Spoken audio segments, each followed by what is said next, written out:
bavuga ngo ntabaho ariko njye nabonye abaho. Rero twabaye ahantu hanyuma rero aho hantu twabaye ntagera mu nzu nkumva ubwabo buranyishe, ntabandi no mu gikoni nkabona utuntu tudasanzwe. Twakekaga ko wenda yaba ari nka nyir'urugo wabikoresheje, ukaba ari no kumanwa ukabona urugi ruri kubyina mana yanjye, ukaba watinya no kwinjira muri iyo nzu. Twagekagaho bisanzwe ukajya mu gikoni ugateka kuko ntiwari gusiga inzira irangaye. Waba uri mu gikoni wenda watekereza ati rero jya kuzana nk'akamamiro mu nzu, zarebye hakurya ku nzu akabona urugi rurimo rurabyina ati nawe jyayo.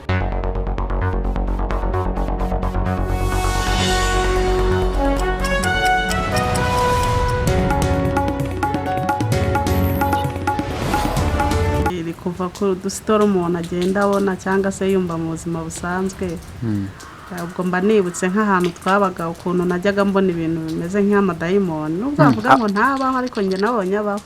Rero twabaye ahantu hanyuma rero aho hantu twabaye ntagera mu nzu nkumva ubwabo buranyishe, ntabandi no mu gikoni nkabona utuntu tudasanzwe, nkabona inzugi zirimo zirabyina, nabamvuye ahantu najya gukingura ingufuri nkayibura, serire nkasanga shwi, navuga ati toka shitani izina rya Yesu, nkabona ingufuri ndayibonye nkafungura. Tubaho muri ubwo buzima. Hari n'ikindi gihe twari turyamye twumva nk'ibeni y'amabuye baje babenuye hejuru y'inzu, kuko twarasohotse twiruka duhurira hanze turi benshi, tubajije umuryango wo hepfo yacu gatoya bahita batubwira ngo bo nta kintu bumvishe na kimwe.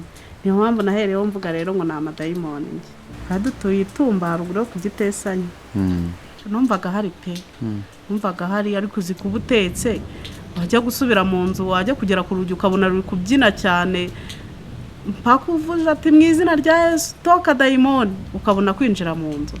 Byanga bikundi iyo waga utasenze ntiwahinjiraga, twarayikodeshaga. Rero ibyo byose byabaye tuhakodesha. Amafaranga angahe? 20,000. Nta muntu n'umwe twari twaratonganye. Abantu bashobora kuba wenda bakorana n'amadayimoni pe, kuko si ibintu byabaga mu miryango tubamo byonyine. Ugasanga ni nk'imiryango 3 nibo muhuje ikibazo, mwahurira hanze akakubaza ese ibibaye urabyumvishe, ese nta bajura wumvishe, bikagucanga nyine ugasanga muhuje ikibazo muri nk'imiryango 3. Byaje kundambira ndahava. Usibye ubwoba nyine twahoranaga ubwoba, usibye ubwoba nta yindi ngaruka byatugeragaho, cyangwa se ukaba wanakwikanga ukamena nk'ikintu, niba ufite teremunsi kabira gucitse iguye hasi ramenetse. Twakekaga ko wenda yaba ari nka nyir'urugo wabikoresheje, kubera ko twarahavuye kandi abarimo ubu bambwira ko ntabyo babona. Sinzi ikibazo ntago wamenya ngo byaturukaga he, ntekereza ko bituruka kuri nyir'inzu. None amadayimoni abaho rero? Abaho pe, aho rwose, kubera ko narabibonye. Akaba ari no kumanwa ukabona urugi ruri kubyina mana yanjye, ukaba watinya no kwinjira muri iyo nzu.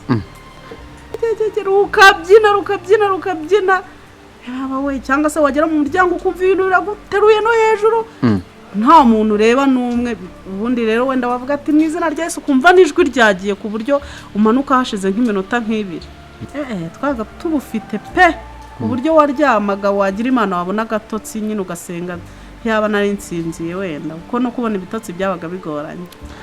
Nahoranaga ubwoba, nari nanutse kubera igihunga cyo udasinzira, ukabona agatotsi bigoranye, nari meze nabi cyane kubera ayo madayimoni. Nanjye byari byaranyobeye kuko nabonaga tubihuriyeho turaba imiryango nk'ine cyangwa 3 gutyo. Sinibazaga impamvu ari twe bibaho nyine, kuko kuva nahava nta handi hantu ndabibona. Hari kumwe abantu bajya mu bapfumu bagaciririra nk'ibintu, ntekereza wenda kuko n'abanyiri nzari bo babaga barabikoze, wenda bubaka nk'izo nzu. Byanaguhitana, kuko si ibintu bitigisa inzu, urumva we byareka kugutigisa, kuko byanaguhitana nyine. Byasabaga gusenga cyane, umuntu agahora asenga, gara mu nsengero ugasenga usaba Imana wenda ntizagira icyo bikora ku buzima bwawe. Byigeze kunyesura ngeze mu muryango, biranterura biranzamura, mara nk'iminota 3 mu kirende kuvuga ngo toka shitani, nakajwi karenga, sinjye warose manuka hasi. Hanyuma natunguwe no kumva umuntu uri mu cyumba byegeranye. Icyo gihe nari ngeze muri salo ninjira, ntungurwa no kumva umuntu uri mu cyumba ahubwo bimaje kunshyira hasi ndamukomangire se kutabyuka ntago muzi byambayeho bose wabaye iki njyewe ibintu birantaruye binyereza hejuru pe byari binjugunye hakurya bose barumirwa barasohokana abanaga namura mu kazi wanjye arasenga aravuga ati turyame nta dayimoni igaruka ahangaha dayimoni zibaho pe ni umuhamya rwose kuko ni ibintu niboneraga najyaga nzana n'umumama wasengaga wari umukozi w'Imana agasenga cyane akavuga ati abadayimoni bari gushaka kugutesha umutwe nta kindi ariko intwaro ya mbere ni ugusenga cyane. Icyo gihe se wari ufite umugabo? Nawe mufite. Nawe byamubagaho? Oya abaga we yarazaga kinjira bisanzwe amanza hari byarateraga ubwoba abagore gusa. Kubera iki ubwo?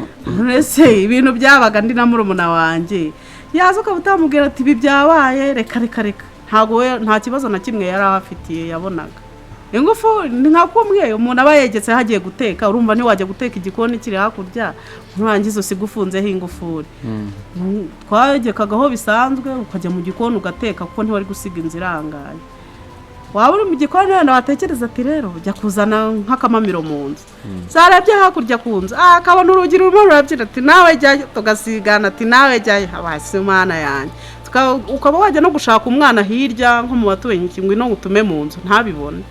Ariko ubwo si ubwoba mwagiraga? Ubwoba bugatuma urugi rubyina ntabwo bishoboka. Ntabwo ari ubwoba bwonyine rwose kuko wari kugira ubwoba se nta kintu wabonye ubwoba nyine biterwa n'icyo wahuye nacyo.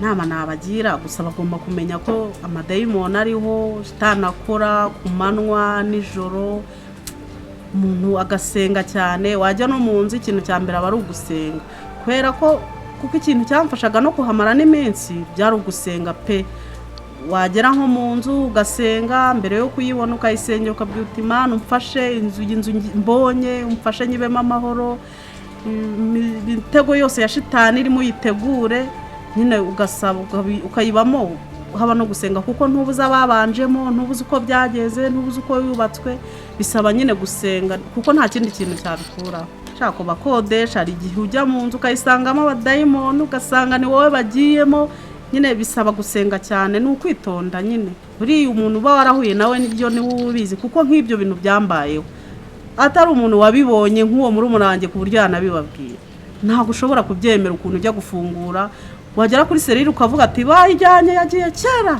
bikaguca si serire yagiye avuga ati mu izina rya Yesu ukabona serire irahari ugafungura ukinjira ukabona nta kibazo mbega wabaga wasenze wumva nta kibazo wihuje n'Imana ukinjira mu nzu nta kibazo ariko wagera wavuye gusenga wavuye ukavuga ati banyibye tu nta kintu gisigayemo kandi ibintu binahari.